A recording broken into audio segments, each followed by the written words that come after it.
no matter what position you take on who this is, whether you think it's the Catholic Church or Gnosticism or it's the Judaizing teachers in the first century or Rome, paralleling the idea of the beast of Revelation, whichever one you pick, listen to what chapter 2 and verse 7 says.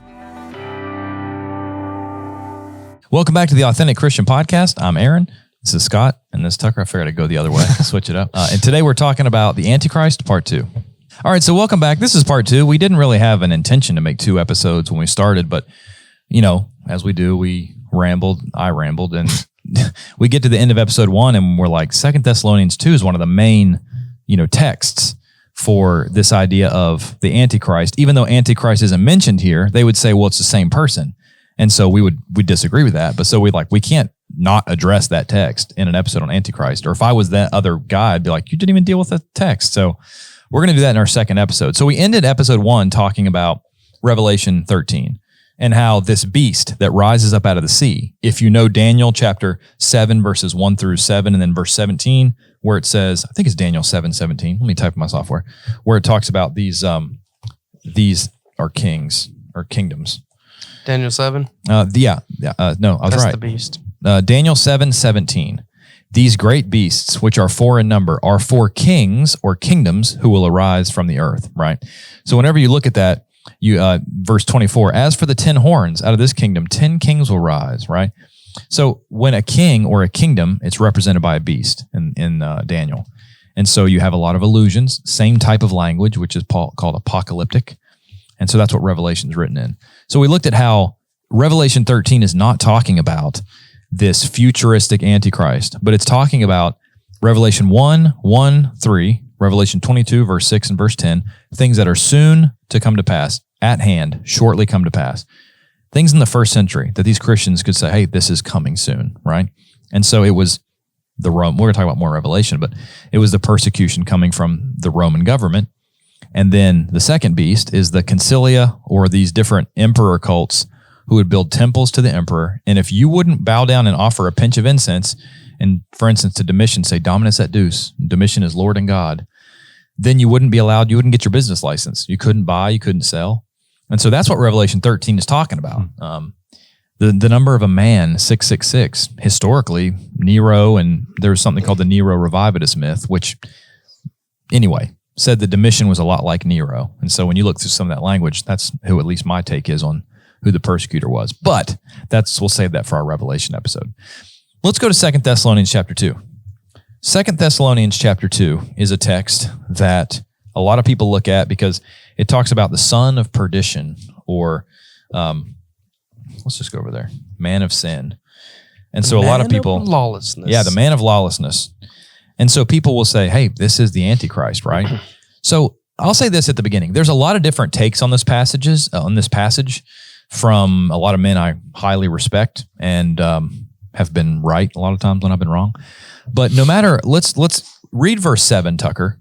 2 Thessalonians chapter 2 and verse 7. Because remember, no matter what position you take on who this is, whether you think it's the Catholic Church or Gnosticism or it's the Judaizing teachers in the first century or Rome, paralleling the idea of the beast of Revelation, whichever one you pick, listen to what chapter 2 and verse 7 says. For the mystery of lawlessness is already at work. Only he who now restrains will do so until he is taken out of the way. Okay, so it's already at work. How many thousand years ago? 2,000. 2,000 years ago, right? So remember that. Remember, first century glasses, okay? So let's talk about the different takes, right? Some people would think this is referring to Gnosticism or even the Catholic Church, mainly because it talks about in verse, let me read it. In verse 3, let no one deceive you by any means, for that day will not come unless the falling away comes first. Some people look at 1 Timothy chapter 4, verses 1 through 3, and it says, the Spirit says in latter times, some will depart from the faith, and then it talks about forbidding from marriage and forbidding certain meats. And so they think, well, this is what it's talking about. Personally, that's not what I take. There are some guys I really highly respect that take that position. Some people think that it's talking about Judaizers, Judaizing teachers, and they're talking about AD 70. Scott, we've talked about this. Explain what those people's positions would be. Like if somebody's out there and they say, hey, look, I think that this is talking about the big problem in the first century, how would you I guess maybe explain their position. I'm not first of saying you all- buy it, but it's a good one. A lot of guys I know do. No, I mean, I kind of lean that way a little Okay, good, bit. I mean, good. Personally, it seems to make like some sense. I don't know if I'll do a good job explaining or representing the position that these men. Well, let me have ask you the created. simple questions. But What's the big problem in the first century church? well, it's Judaism Yep. being not just Judaism. It's the judaizing teachers, the people who are trying to bring people back into under the law, the bondage of the law. Right? You have books of the Bible written where passages addressing this. Some in Galatians deals with it. Some Colossians deals with it. The whole book of Hebrews. Romans. You know, you who are thinking of leaving Christianity and going back to this system, a lot of that's being dealt with. Who was causing the most problem? Well, who scattered the church first in the book of Acts? Jews. Who followed Paul around and constantly harassed him, caused issues throughout his journey and for the other missionaries along the way, who ultimately caused Paul to have to be sent to Rome, right? I mean, you can say in a sense God's providence, but certainly the mechanism was the Jewish persecution of the Christians. Yeah. Paul himself, a part of that persecution of the Christians. And so the idea is you look to who the man of lawlessness is, and this some of the text here starts talking about, well, these are people who are going to set themselves up in the temple of God. Mm-hmm.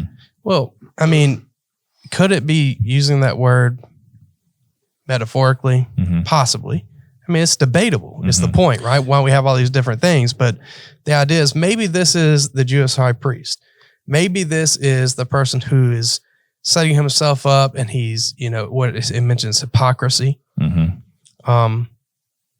It mentions that they're going to forbid certain types of foods, meats and things from being eaten in certain passages. That's First definitely Timothy 4. Yeah. in line with what the Judaizing sects would have had. They wanted to go back and follow some of that law. One clarifying thing is, so you had guys like Paul who were persecuting because they didn't think Jesus was the Messiah. Right. Then you had the Judaizing teachers, which you can read about in Acts 15, who were people who became Christians. They believed in Jesus. They viewed it as an extension. Yes. So they said, you can be a Christian, but to be a real Christian, you also have to keep the law of Moses. Right. They were adding circumcision. that. That's for right. example, that was a big deal, whether or not you had to continue in circumcision. They had this council there in Jerusalem where they discussed it. In The Acts apostles 15. came together, right? And they ultimately said, well, the only thing that you need to actually teach the Christians now, especially those of the Gentiles, that they need to do is don't drink blood or eat meat sacrificed to altars or engage in fornication. Yeah. Which that was true for all of them, but the idea was it had a religious connotation. Don't engage in fornication as a form of worship, some pagan idol, right? Sure. And that's it. They didn't bind any other parts of Judaism upon them. So there were Jews who remained Jews, but also adopted Christianity, and they wanted that to be the way everyone had to do it. Yeah. And so for somebody that holds that position, what they would be saying is this man of lawlessness is the Jewish high priest, or different people who are saying you have to basically do this. And he was saying, look, Jesus is going to destroy them with the breath of his mouth. And we'll talk about that verse when we get to it. But so that's a second. Some people think Catholicism or the Gnostic movement. Some people would think that it was these Judaizing teachers. And then another position, which I guess would be where I'm probably at right now, is some think it's Rome. And so it would be this idea of it's paralleling the idea of the book of Revelation, which is you're being persecuted by Rome, but God's going to take care of it. One thing I think is interesting. So let's, you know what? How about this, Tucker? Here's a novel idea. Why don't we read it? Why don't we read the text? It's a pretty good idea. Weird. Maybe a good place to start, Aaron. Back to the text. So go to 2 Thessalonians chapter 2 and read until I interrupt you. Okay. Hey, that's good. That's good. I guess it works. Which verse? Chapter 2, verse 1. Okay.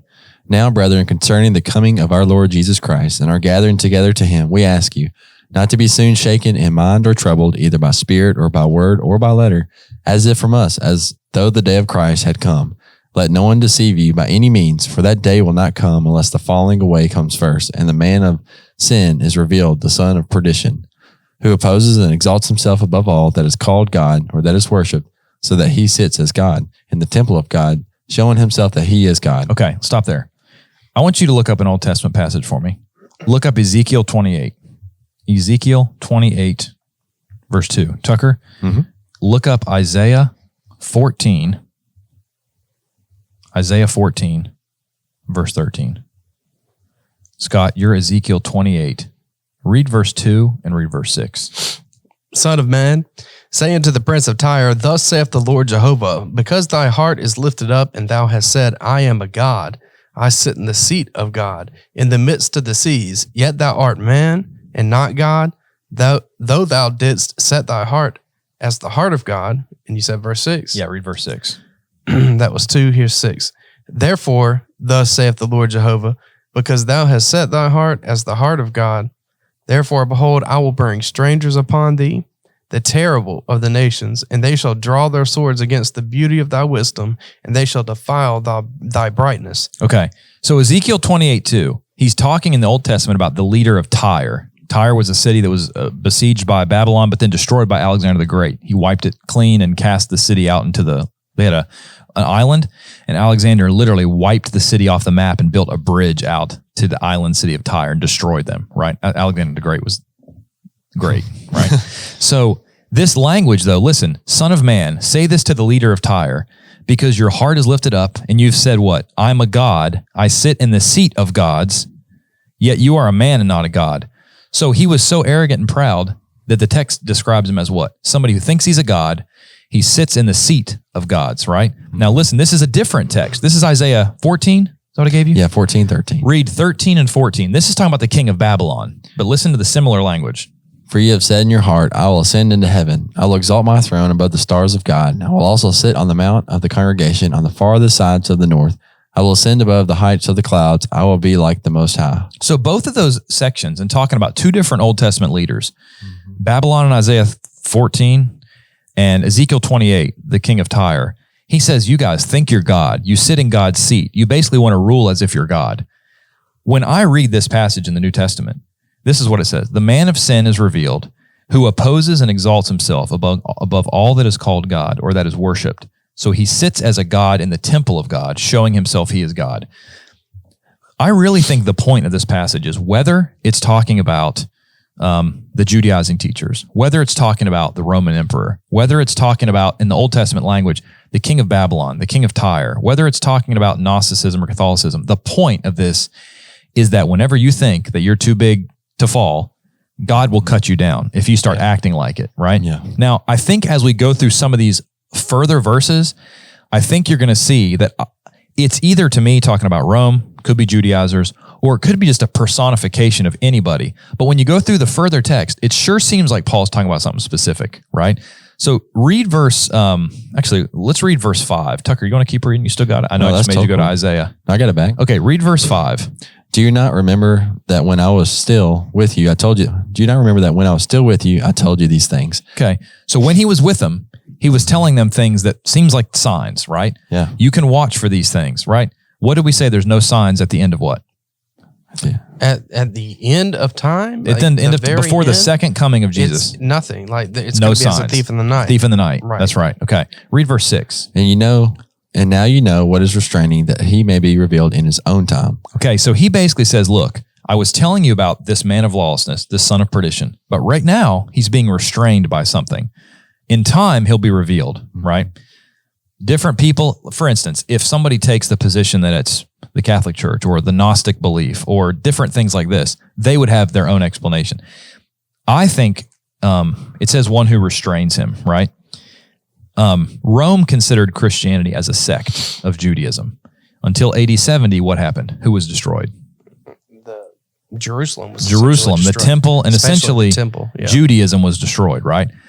It seems like to me after that, that's whenever the persecution against the Christians really started to increase, because they realized, oh, wait a minute, this is not a sect of Judaism. This is a completely separate religion. Now, maybe that's not what it is. Maybe it's some people I've heard say that they think Paul was the one who was restraining. I don't know that I think that one. But either way, someone is restraining. But read verse 7. Listen to what verse 7 says. For the mystery of lawlessness is already at work. Only he who now restrains will do so until he is taken out of the way. Okay, so we did this at the very beginning of this part. The mystery of lawlessness is what? It's already at work. Already at work. 2,000 years ago, right? Mm-hmm. For me, it's like, I've heard preachers and different people say this where it's like, hey, there's your wife. And it's like, that's not my wife. And they're like, well, who is it? It's like, well, I don't know who it is, but it's not my wife, right? When I look at this text, I don't know if I'm wrong, if it's not Rome. Maybe it is the Judaizers. Maybe it is Gnosticism. But I know what it's not. It's not something 2,000 years in the future, this antichrist, this political figure. That's not what it's talking about. It says it was already at work in the first century, right? Go to verse 8, because this is one I think that confuses a lot of people. And then the lawless one will be revealed, whom the Lord will consume with the breath of his mouth and destroy with the brightness of his coming. Okay. So sometimes verse 8 will say, Aaron, this is talking about the end of time, because it says the lawless one will be revealed, whom the Lord will slay with the breath of his mouth and bring to an end by the appearance of his coming. And they'll say that coming, that word there is, I think, Perusia. And they'll say that means the second coming. Well, the word can mean appearance, and I don't think that that's what it's saying, because in verse 9, the one who's coming is in accord with the activity. Well, that's the same exact Greek word, right? So I don't think it's saying the second coming. Here's my take on it. Hey guys, thanks for listening to the Authentic Christian Podcast. This podcast has been sponsored by GBN, Gospel Broadcasting Network. You can download the app and start streaming every show, watch every episode, and discover the answers to life's biggest questions today.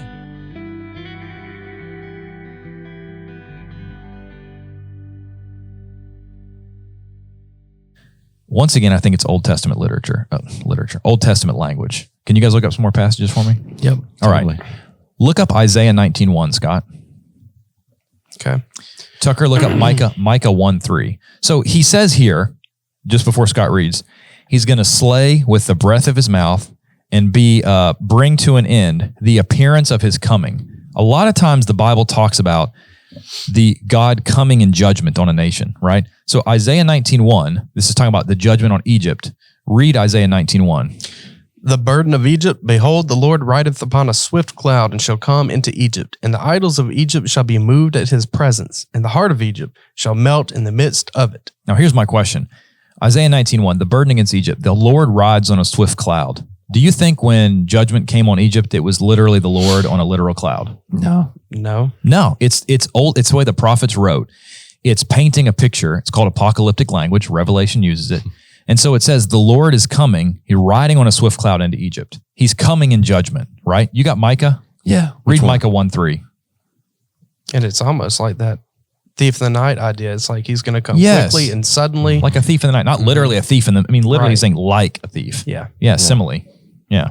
Micah 1:3, Tucker. For behold, the Lord is coming out of his place. He will come down and tread on the high places of the earth. Okay. The Lord is coming out of his place. He will come down and tread on the high places of the earth. This is judgment on a nation. Is he literally going to leave and literally come down and walk on the high places of the earth? It's figurative language, right? Mm-hmm.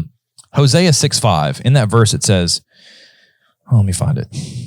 He will slay with the breath of his mouth, right? Hosea 6:5. Therefore I have hewn them by the prophets. I have slain them by the words of my mouth. And your judgments are like the light that goes forth.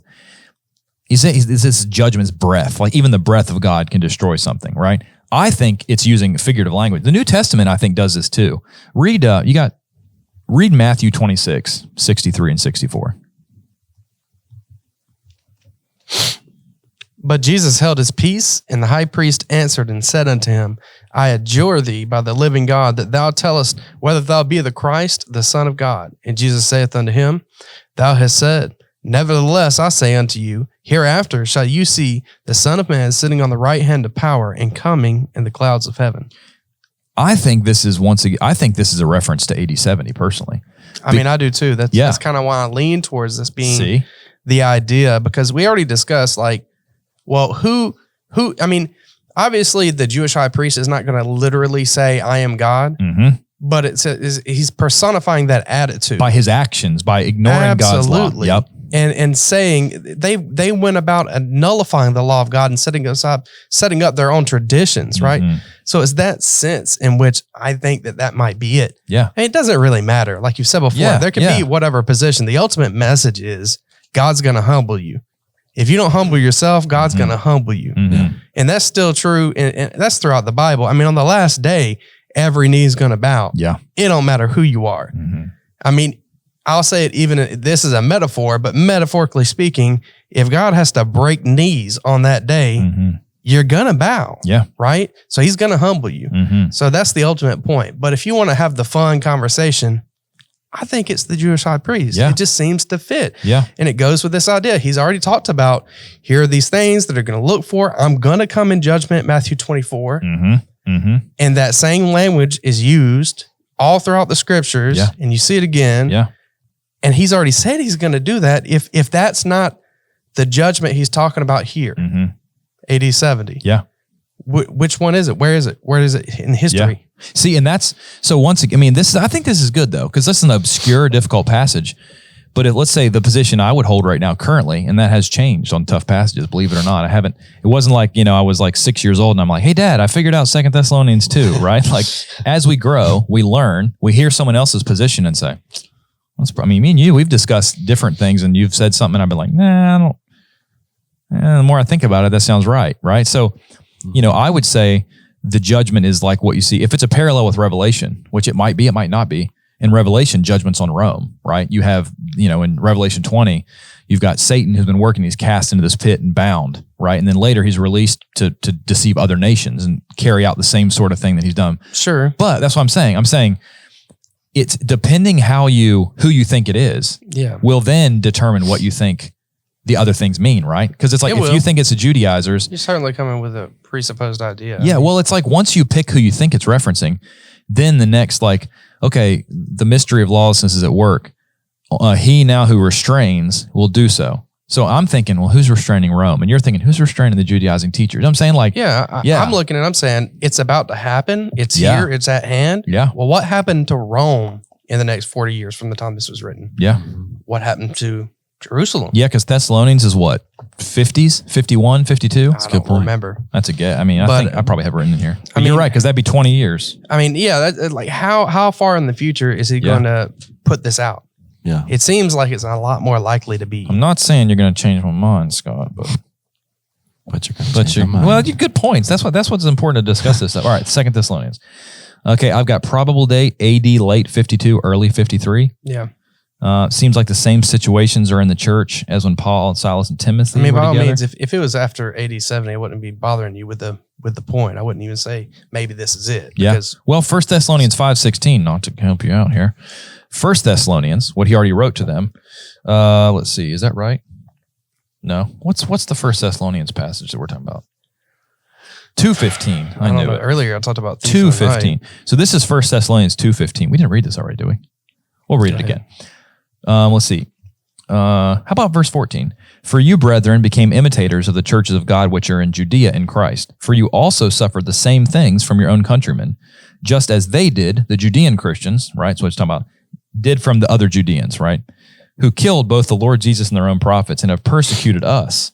And they do not please God and are contrary to all men, forbidding us to speak to the Gentiles that they may be saved. So as always to fill up the measure of their sins, but wrath has come upon them to the uttermost. So it's this idea of, hey, they're persecuting and God's going to take care of it. God's going to handle it, That'd be a good piece of evidence for the AD 70 thing. Yeah. Yeah. We'll have to debate about it more because I'm intrigued.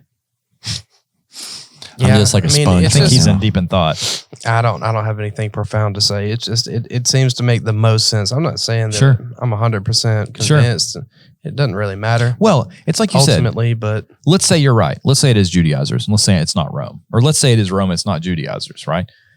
Ultimately, we know it's not what? The end of the world. It's not the end of the world, Antichrist. It's at work in the first century, right? It's about to happen. Mm-hmm. He's giving signs of it. He's talking about what's going to happen to the people who follow after that man of lawlessness. Yep. It just, you don't get that. He explicitly says that the only person that even knew when he was here in Matthew 24 was the Father. Yeah. And in so many other passages, he said it's going to be a surprise. Yeah. So go to don't Matthew bother 24. looking for it. Don't bother trying to, as so many people do, predict when it's going to happen or what's going to happen. I mean, I think for my sake and the sake of people that kind of have this view, some people don't really give it a lot of thought. They say, oh, you think he's talking about AD 70, and we're also talking about like end of the world. Like, I'm not talking. No. I'm not talking. What do they call it? Hyper preterism and all that. Yeah. No. Yeah. That's not because I see a demarcation here in 24. Totally. They don't. Yep. That's right. That's the big difference. That's right. That's right. Yeah.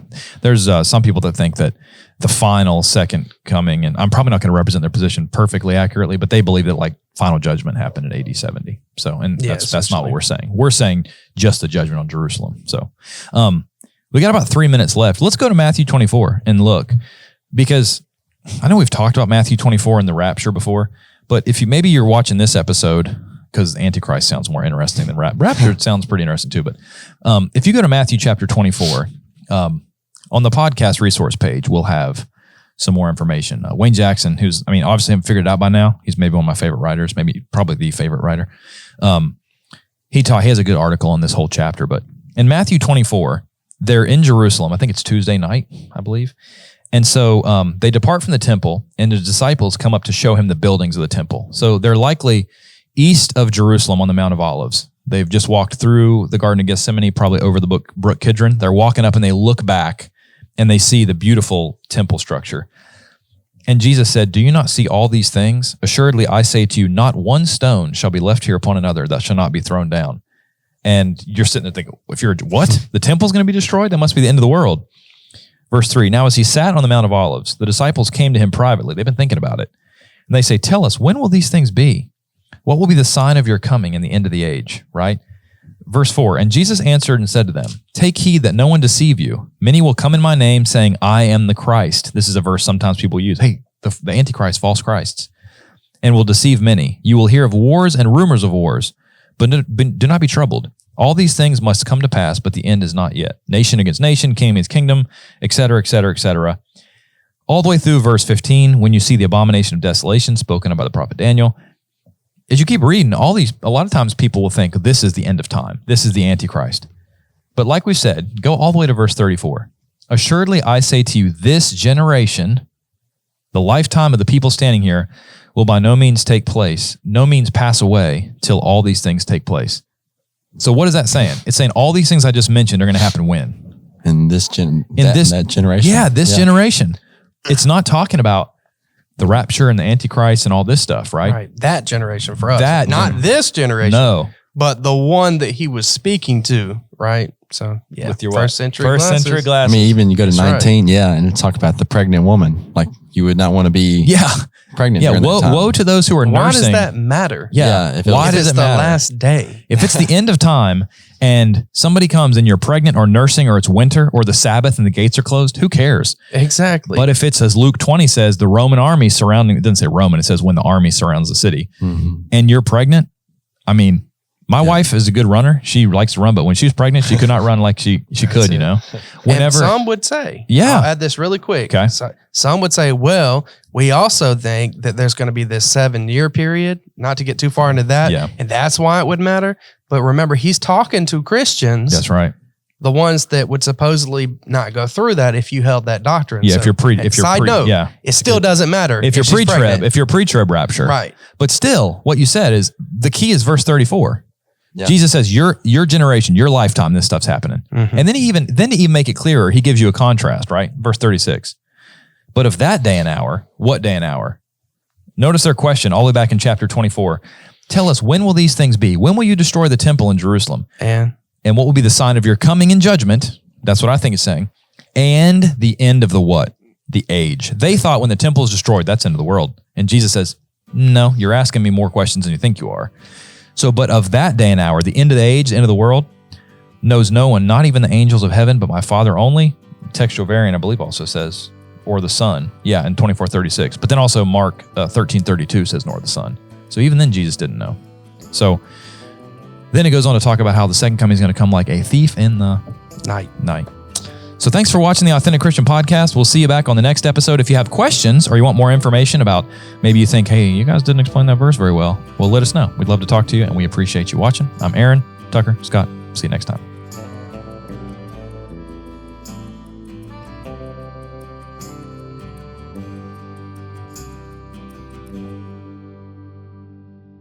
Hey, everybody. Thanks for listening to the Authentic Christian Podcast. This podcast is sponsored by the Gospel Broadcasting Network, or GBN for short. You can hop on the App Store, search Gospel Broadcasting Network, and you can download the app. And there's this show, many other great shows that you can watch or listen to, and start learning more about the Bible and why we're here, what our purpose is. Thanks for listening.